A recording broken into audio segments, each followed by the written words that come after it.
exciting night, obviously, for you. Take us through a kind of the collision play at first and kind of like what happened there and how you're able to, obviously overcome that. I mean, Will made a really nice play. He smoked it. He got up. I think his hat got in his face. He threw a ball, and it unfortunately ran into the line, but that's just baseball. Sometimes it's that's going to happen, and it's scary, but it obviously wasn't intentional, and I hold no bad blood against them. It was just a freak accident. How were you feeling going into that next at-bat? When did it kind of like the pain start to wear off? I just had a lot of adrenaline. I knew I needed to get up pretty fast to keep myself going. I didn't want to stay on the ground too long. And carrying into that at-bat, I guess I just used it as motivation. It kind of put a little chip on my shoulder, like, hey, we need to get the guys going. It just fueled me overall. It kind of got me a little bit excited. So I thought it was pretty cool, a little bit to, get hit like that and, go hit a home run after. But, yeah. Take us to that first home run. What pitch did you see and what were you looking for? And, obviously Brock talks about ace swings a lot. Did you get some nice ace swing on that? Yeah. I took the first pitch, then took the second pitch strike. Had a feeling he was going to come back in after that second pitch slider that he missed in or got in on me a little bit. I had a weird gut feeling that he was going to throw an inside fastball. I'm never really trying to hit a home run ever. It was more just, hey, put a good swing on the ball and see what happens. And fortunately enough, I put a good swing on the ball, and the result went my way. So never ever trying to hit home runs, just trying to put a good swing on the ball, and can't control what happens after that. You obviously had a lot more at bats in between, or the team did before you came up again that inning. But what was that inning like for you guys in the dugout, and kind of the way the offense really built off of what you guys did on Saturday? I mean, it was electric. I mean, being in the dugout when everyone's piecing together good at bats and being selfless and getting out of themselves is always a recipe for a good day for us. I think we had a bunch of guys. We didn't have that many hits that inning. We're that big 9-spot inning. We had a lot of just passing the torch, and I thought it was really cool to see everyone come together and no one really trying to do too much. So I think we keep doing that. We're going to be very successful this year. Let's talk about your second home run that also happened in the same inning. Have you ever hit 2 home runs in an inning before? No, that's definitely a first. That was a pretty cool moment, but again, it never crossed my mind to try to hit a home run again. I think that's kind of the beauty of hitting home runs, is that if you ask really anybody, when you try, it never really happens. So it was, all in all, it was a pretty cool, special moment. That one was opposite field. You had an outside pitch on that one. Take us through that at bat. Yeah, again, it was a 1-1 count. Took the first pitch, took the second pitch. Was really just trying to go the other way that at bat. I didn't want to get too big, considering the last ball I hit was a pull side ball. It was a high and away fastball, and stayed on it. And again, wasn't trying to do too much, just trying to poke one over the shortstop's head, and fortunately enough, it went over the fence. You guys had a big inning, obviously, in the 6th with 9 runs, but all season you've done a really good job of scoring runs in the first inning. You got a grand slam at 3-9, which kind of gets almost forgotten about. It seems like it happened so long ago. Yeah. But, in that what makes you guys so good at scoring runs early in games? I've noticed that for sure too with our team. I just think Angelo Peraza is just a spark plug for our offense. I mean, he's just putting up. He didn't even have any hits today, but just what he does at the dish and how he gets us started, and then having DA back there behind him, just it always those 3 guys before me and 3-9 get to come up. They're always getting on base. They're always starting something, giving us a chance to drive them in, and they're scrappy. They're going to do whatever it takes to get on base. I've heard our pitchers tell me about those 3 guys. They do not like facing those guys. Those guys don't swing at balls. They're very disciplined within their approach. They're fast. They do whatever it takes for our team, and they're selfless.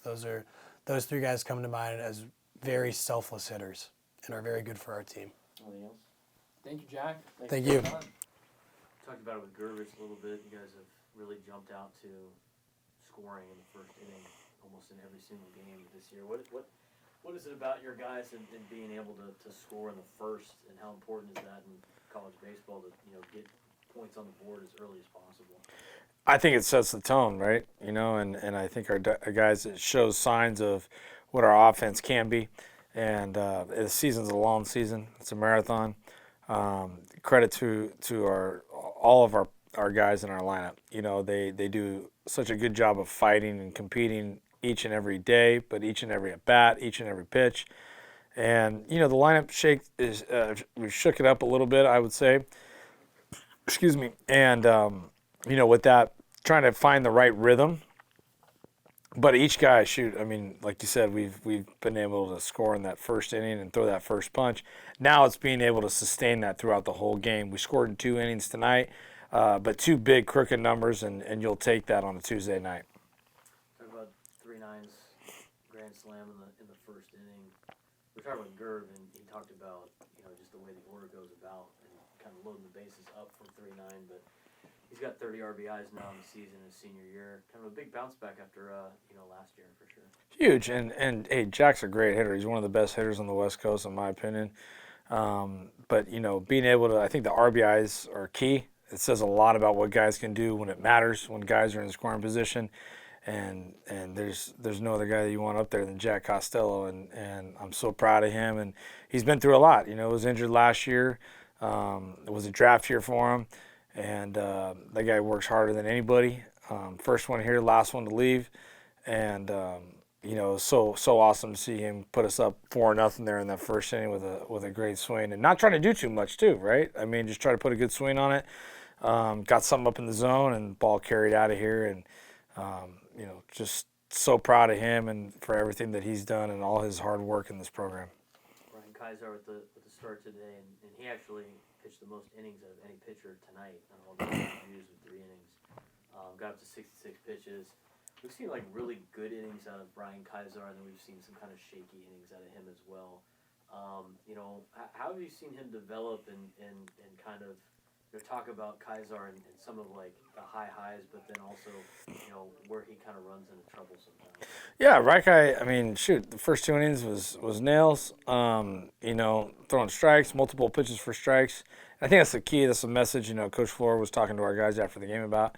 And we talk about it on both the offensive side and the pitching side. You know, if you can command a couple pitches for strikes, especially the secondary pitch, it puts doubt in the hitter's mind of what pitch is coming, and they start guessing and so on and so forth. So I think he does a really good job of that because he's got multiple pitches that he can land for strikes.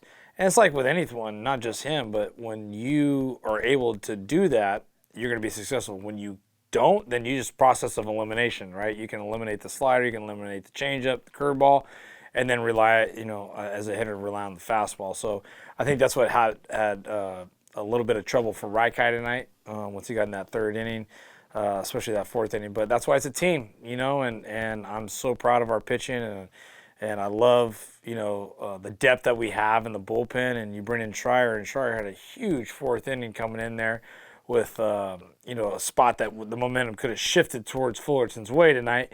But gets that fly ball, the sac fly possibility. Costello catches it, makes a great throw home. Ari makes a great tag to get a double play, then he punches the next guy out.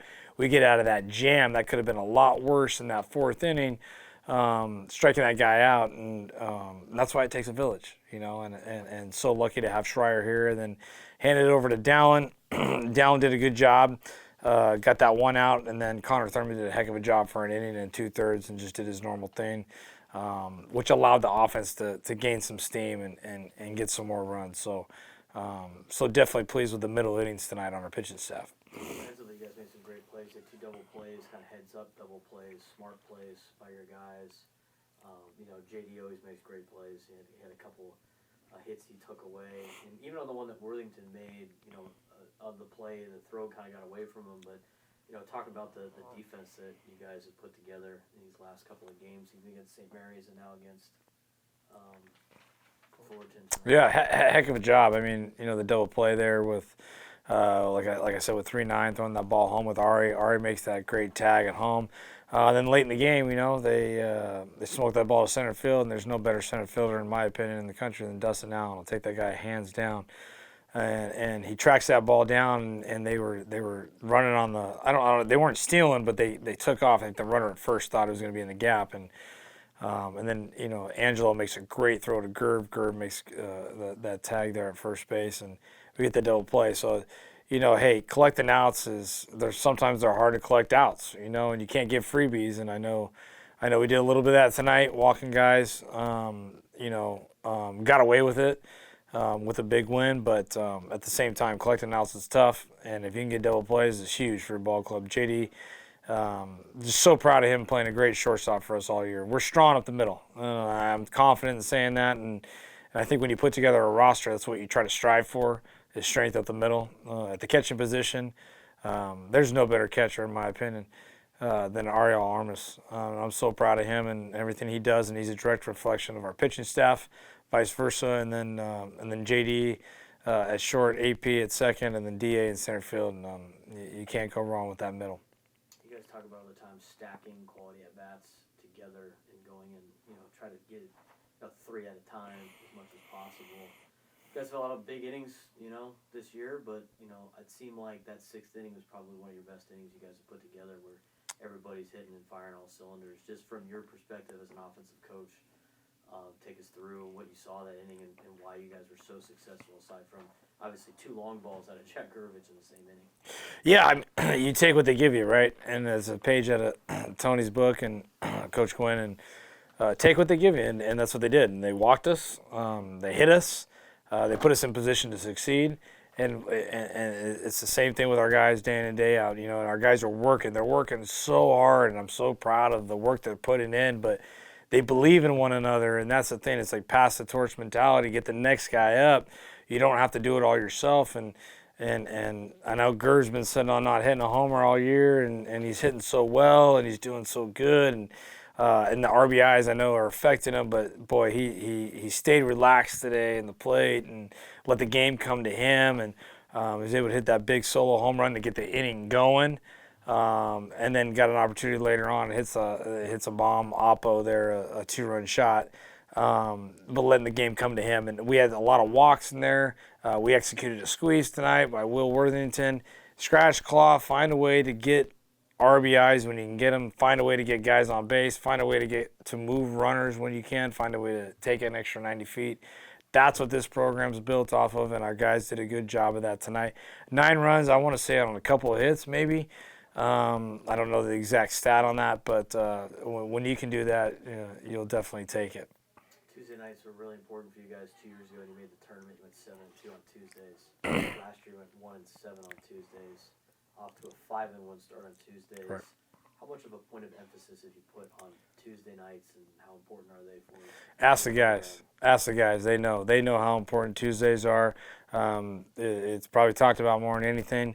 But every game matters. Every game matters, and you got to come to play. You show up to the yard. You get on the bus. You get on the road on a 2-hour drive on a Tuesday. Or you get here early and you're prepared, ready to go on a Tuesday, Friday, Saturday, Sunday, Thursday, whatever day it is. When you show up, you are prepared to win that day. Tuesdays are the days, though, that you win in college baseball, right? You look at the end of the year, like you said, and you can dominate those Tuesdays and put you in great position for postseason play, either RPI-wise or just momentum going into the weekend. And our guys know that. They're well aware of that. And we have an older team that did win a championship 2 years ago that understands that, and they're doing a good job of leading the club in that direction. Anything else? Thank you, Coach. Thanks, Coach. Thanks, guys.